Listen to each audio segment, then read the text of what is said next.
North Sea lifting. Communicating safety in association with OIS International Inspection, SCOTA, the Scottish Offshore Training Association, Offshore Crane Engineering, Sparrows Offshore, Waterweights, and Caledonia Training Consultancy.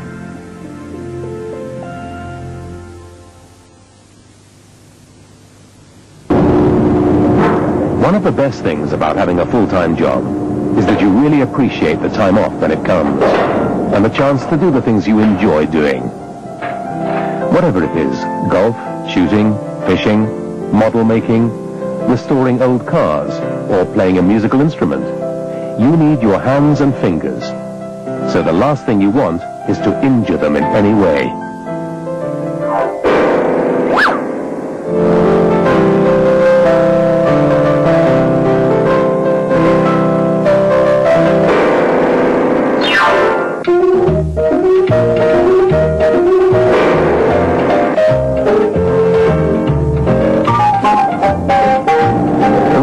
In every job, but drilling operations are potentially hazardous because of the nature of the work and the heavy equipment that's involved. And if you're working on an offshore rig, there are extra problems caused by the rig moving about. There are plenty of pinch points where hands and fingers can be trapped. Of course, there are safe procedures that have been developed, but there's always the temptation to take shortcuts, and although you might get away with it often enough, sooner or later you won't, and you'll become another statistic, another lost time injury. Let's follow Andy Mackenzie around the rig and take a look at some of the commonest causes of accidents and see how they can be eliminated. In fact, it's not just accidents that you need to worry about. There are many different chemicals used in drilling operations, and exposure to these can set up skin irritations or infections. Oil and grease can also cause dermatitis.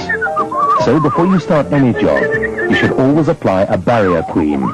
If you're involved in work with corrosive chemicals like caustic soda, for example, then there'll be heavy-duty rubber gloves for you to use. So take the time to get them and wear them. And make sure you wear them properly, not like this. Get the sleeves of your coverall down into the cuffs of the gloves so that you get protection.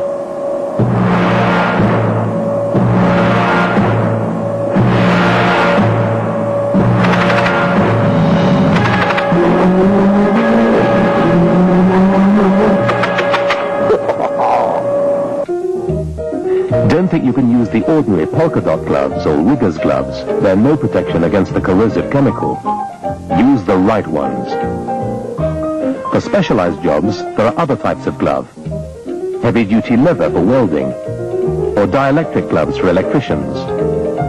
Inevitably, your hands are going to get dirty.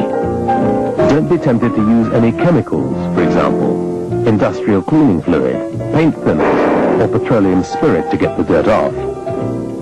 They'll cause serious long-term skin problems. There are the right cleaners at strategic points around the workplace, so just use them. Of course, you're going to be wearing the basic personal protective equipment: hard hat, safety boots, safety glasses, gloves, and coveralls.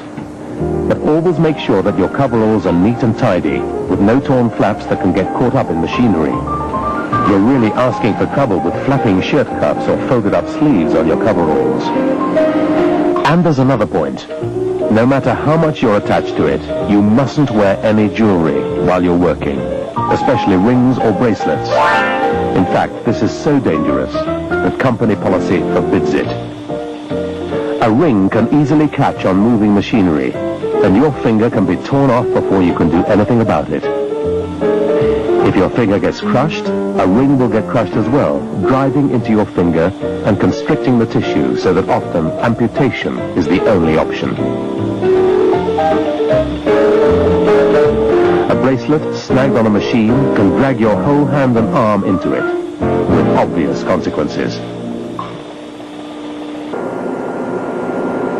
Finally, before you start work, check your tools to make sure they're not worn or have burrs or other sharp snags that might catch your hands. Now you're ready to start.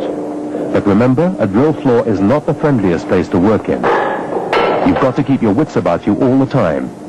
And remember, you have a responsibility to look out for your mates as well. Let's look at some of the commonest ways that people can, and sadly do, get hurt. When you're clamping manual tongs, don't just get hold of any part of them to get extra leverage. There are the proper handles, so use them, and keep your thumbs tucked in out of the way. When metal surfaces come up against flesh and bone, there's no contest.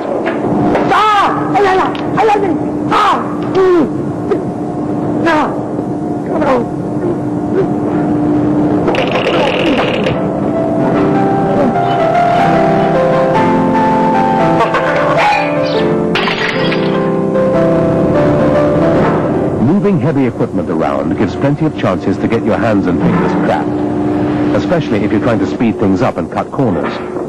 For example, maneuvering elevator links or lifting bales out through the V-door can be speeded up by choking a sling around the middle of the link like this, so that the link can swing around. Accidents happen when you try to steady it or push it through the door.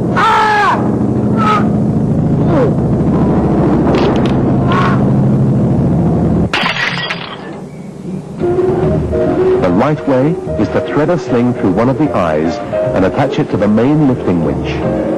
Then you can thread a second sling through the other eye, attach that to another winch, usually on the catwalk, and use that to pull it through the door. There are winches in specific places to carry out specific tasks. Moving equipment from its storage position to the workplace, for example. If you try to use another winch, you'll probably end up pushing the equipment further from the vertical, so that there's a greater chance of it swinging out of control, hitting someone in the process.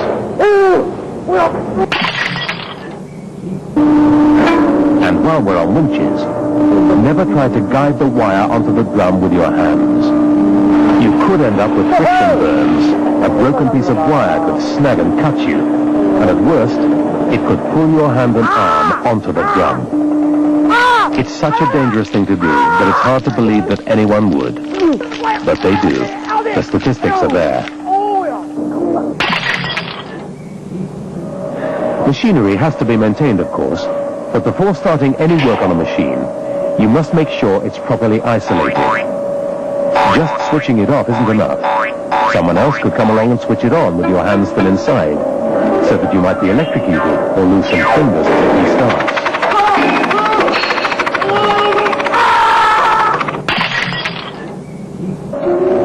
You must always get the isolation permit along with the work permit, and the isolation must be performed by a competent person. As an additional safety measure, you must always display the permit prominently, so that someone else can see that the machinery is under repair. When you're working on equipment, take the time to get a spanner or a wrench that's the right size and isn't worn. If it slips off when you're putting maximum pressure on it, you can easily get a bad cut or even a broken knuckle. If you're using an air wrench, remember that they can generate tremendous torque. And if you're caught out, you can easily end up with a sprained or broken wrist. Some jobs are awkward because you're tight for space and because the various parts are heavy. Changing outliners on the mud pumps, for example, is a difficult job. Don't find out the hard way that it's too difficult. Get some help. And if there are mechanical lifting aids, a chain hoist or a lever hoist, then again, take the time to use them. On the pipe deck, it's a common practice when slinging tubulars to hold onto the rigging until the crane takes the slack.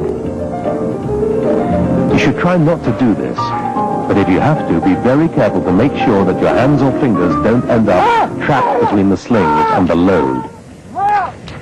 It could happen so easily if you get distracted or your mind's away somewhere else. So take care.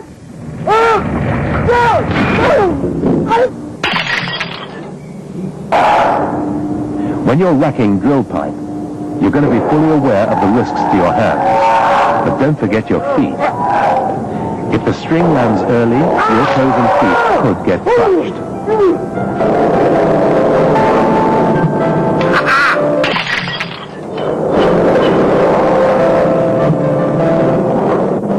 take a look at these accidents again. They're the kind of thing that happen all too often, and yet they're all so easy to avoid. Just a little more thought, a little more care, by being aware all the time of what's going on. Just think what a hand injury would mean to you. For a start, it'll be very painful. There are all kinds of things you won't be able to do for yourself. There may be loss of earnings, and depending upon the severity of the injury, it may be with you for the rest of your life.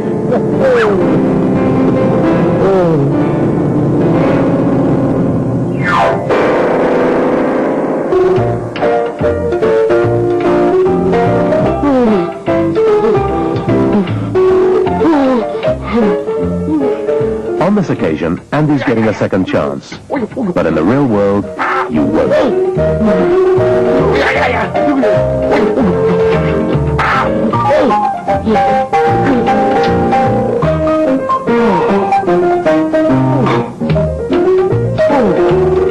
One of your main lines of defense is the Safety Training Observation Program.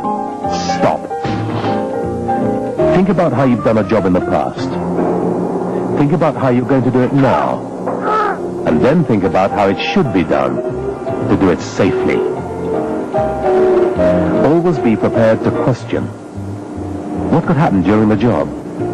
What injuries might be sustained if something did go wrong? And how could they be avoided? Don't think, it couldn't happen to me. It happens to thousands of people in all kinds of jobs every year. And it's people's behavior that makes the workplace safe. People like you.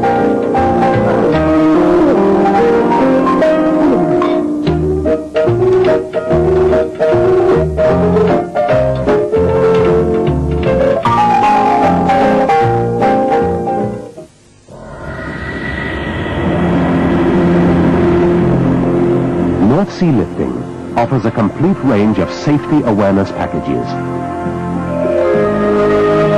For further information, please contact